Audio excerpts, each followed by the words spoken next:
Hi, this is Chris Dixon. This is the a16z podcast. I'm here today with my colleagues Balaji, Srinivasan, and Gil Shafir. Today we're going to talk about virtual reality and Oculus. I guess the first question is, this is one of these things, kind of like mobile computing, which has been sort of people have tried to do for 20 plus years. There was a company, for example, called Go Computing in the early 90s, which tried to do kind of an early version of the iPad. It didn't really work. And then eventually the iPad came along. There were people that tried to do virtual reality before and it didn't work. And then Oculus came along.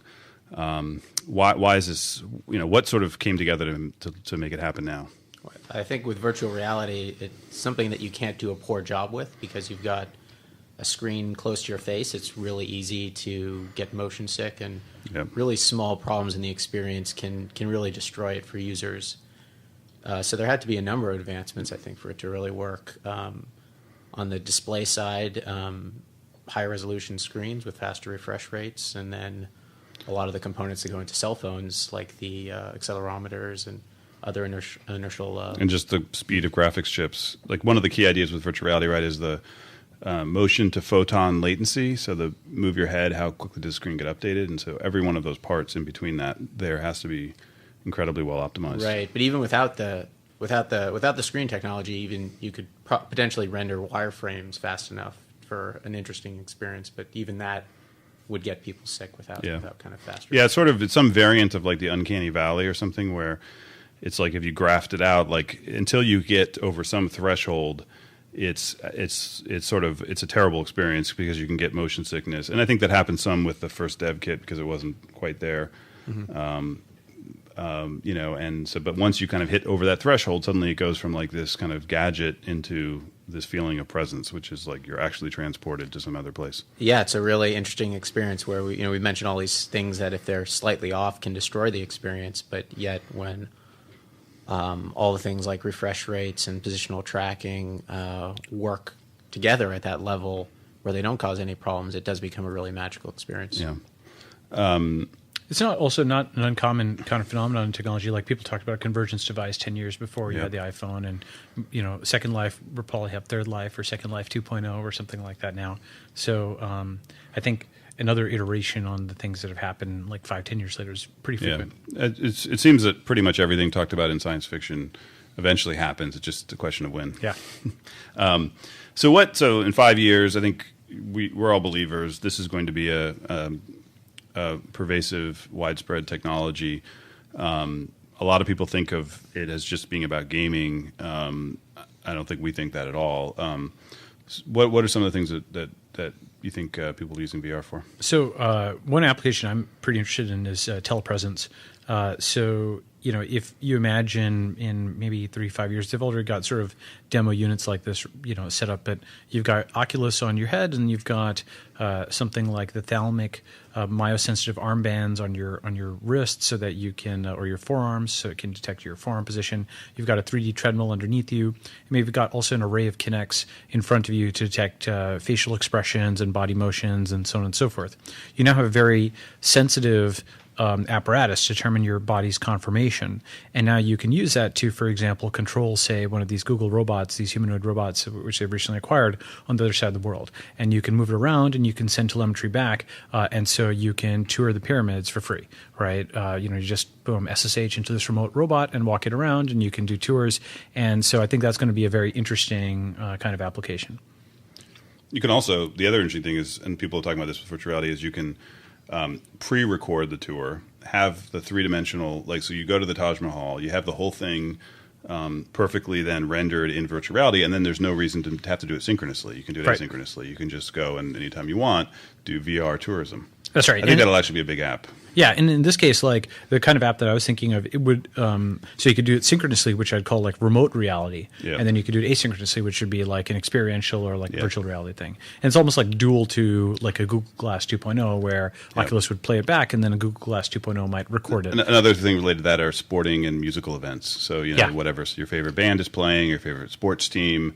I've seen companies building orb-like giant camera things where you can put them there, and then you record the whole thing, and then as you turn your head, it's as if you're there because it's all the different the whole scene has been rendered. Yeah, I think if you look at what people are doing right now in their leisure time, it'll tell you a lot about what people will likely be doing with VR. If people are watching sports, if they're watching movies, virtual reality just provides a much better medium to actually experience those. I agree. I think also one of the things I don't know about you, Gil, but in using VR lately, I've come to believe that games like shooters are actually going to be far too intense because it's like being there.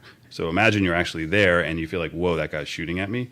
So I've actually come to be kind of somewhat bearish on some of the more at least the games as they exist today on the Xbox, for example. Titanfall, like you're gonna have a heart attack if you have like a giant Titan coming at you. Oculus will reduce violence in video games. Well, no, I think it will. I think actually like driving might be intense enough, and I also think like you remember the demos where you're like sitting on a beach and there's like it's like a 3-dimensional photo, which like 3-dimensional photos have always been disappointing. So I'm like panoramic photos like on your iPhone. Like what's the point? Because you're viewing it back on an iPhone.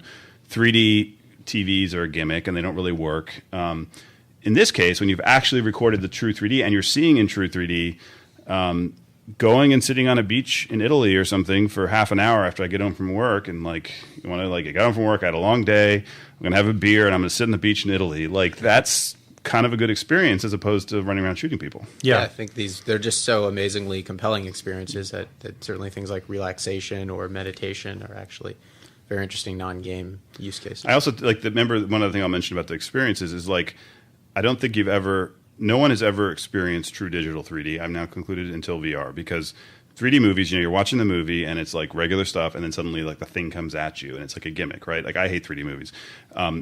Like in these demos with VR, like the sense of scale, I have never experienced like seeing you're like flying through space and there's a giant obelisk or whatever. The only time I've ever experienced that in my life is like in New York City looking up at a skyscraper. Like, yeah, I've never been afraid that something in a 3D movie was going to come out and hit me in the head. But That's right. I found myself in some of those demos ducking as cubes were rotating towards me. Yeah. So regarding 3D photos also, like, the destiny of every piece of hardware is ultimately to integrate with a mobile phone or many of them. And, Kinects, we started to see some of these mobile phones that become basically 3D scanners. And so that becomes I think within 2 years, for phones, almost all smartphones will be able to do 3D imaging. Exactly. And so then you can talk about experiencing those moments again because you 3D scan the room and then you can wander around it in Oculus like, almost like these, kind of TV shows where the psychic warps back into somebody's heads and they walk around the scene or something like that, right?